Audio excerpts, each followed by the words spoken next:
Iran, Hizbul, Houthi తిరుగుబాటుదారులు ఉమ్మడి దాడిలో Israel భారీ నష్టాలు. ఇక్కడ ఒక చిన్న ఇది ఉందండి టెక్నికల్గా. Hezbollah and Houthi both are different extremist groups.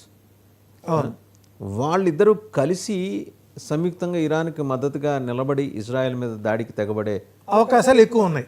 అది ఎలా ఎట్లా వాళ్ళిద్దరి మధ్య అంటే ఇక్కడ ఉండేటంటే జూలై 28 నుండి ఆగస్టు 13 వరకు కుజుడు కన్యా రాశిలో ఉండడం వలన ఇరాన్ ఇజ్రాయిల్ ప్రాంతంలో, ఇరాన్ కంటే ఇజ్రాయిల్ ప్రాంతంలోనే ఉగ్రవాద దాడులు జరిగే అవకాశాలు ఎక్కువ ఉన్నాయి. ఇంకొకటి అండి చాలా కీలకమైనది, ఇప్పుడు ఇజ్రాయెల్ అనేది చాలా చిన్న దేశం. ఆ జాతి కూడా అక్కడ మాత్రమే ఉంది. యూదులు అక్కడ మాత్రమే ఉన్నారు, ఇరాన్లో మాత్రమే ఉన్నారు, ఇజ్రాయెల్లో మాత్రమే ఉన్నారు. రేపు పొద్దున ఈ యుద్ధంలో గెలవకపోతే ఆ జాతి అంతరించిపోయే ప్రమాదం కనిపిస్తుంది. ఎగ్జిస్టెన్స్ ఉంటుందా భవిష్యత్తులో ఆ జాతి? భవిష్యత్తులో ఇజ్రాయిల్ విజయం సాధిస్తుంది, తీవ్ర నష్టాలను ఎదుర్కొంటుంది. అందుకు కారణాలు చెప్తూ కుజుడు శనితో కలిసి ప్రమాదకరమైన సమసప్త యోగంలో ఏర్పడ్డాడు. జూలై 18 మీనరాశిలో తిరోగమనం చెందాడు. కాబట్టి ఇజ్రాయిల్ యొక్క ప్రధాన నిఘా సంస్థ మొజాద్ యొక్క జాతకంలో యుఎస్ఏ సిఐఏ యొక్క ప్రపంచ 2వ అతిపెద్ద గూఢచర్య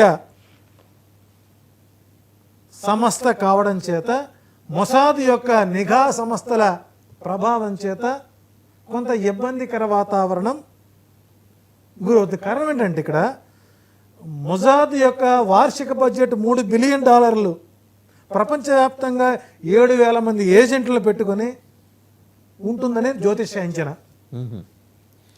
సో మీ అంటే ఆ బడ్జెట్ గురించి నా ఎస్టిమేషన్ ఎట్లా మీరు అంటే ఇక్కడ ఇజ్రాయెల్ యొక్క పాపులేషన్ ఎంత, మొజాద్ సంస్థ యొక్క ఆవిర్భావం యొక్క బలం ఎట్లాంటిది? జనరల్గా నిఘా సంస్థల బడ్జెట్లు బయట పెట్టరు కదా, మీరు వెబ్సైట్లోకి వెళ్ళిపోతే అది కూడా బయటపడుతుంది.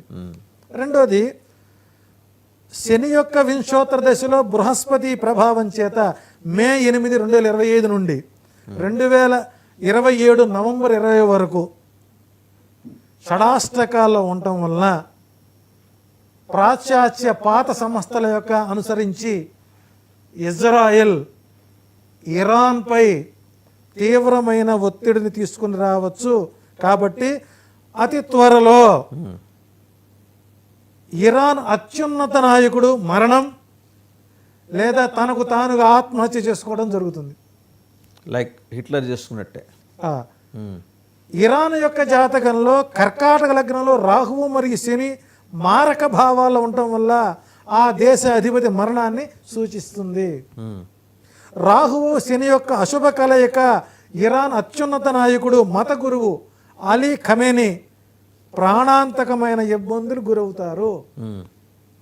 అలీ హుస్సేని ఖమానీ గత 35 ఇయర్స్గా ఇరాన్ దేశాధిపతిగా ఉన్నాడు. 2025 అలీ హుస్సేనీతో సహా ఇరాన్ పెద్ద నాయకులని కోల్పోయే అవకాశం ఉంది. ఎప్పుడు డ్యూరింగ్ కపుల్ ఆఫ్ మంత్స్ అనేది రాబోయేటువంటి ఆల్రెడీ ఇద్దరు టాప్ మిలిటరీ జనరల్స్ ఇద్దరిని చంపేసింది ఇజ్రాయెల్. ఇక టాప్ లేయర్ ఎవరు నిలబడరు. కారణం ఇజ్రాయెల్ ప్రస్తుత ప్రధానమంత్రి బెంజమిన్ నెతన్యాహు ఆ దేశానికి అత్యధికంగా 17 సంవత్సరాలుగా పాలన చేస్తున్నారు. కాబట్టి తన యొక్క బలమైన జాతకం ఇజ్రాయెల్కి ఇరాన్ మీద ఆధిపత్యాన్ని పొందడానికి గ్రహస్థితులు అనుకూలంగా. ఏ కంట్రీస్ ఏ స్టాండ్ తీసుకునే అవకాశం ఉంది? ఇప్పుడు మనం ఉన్నాము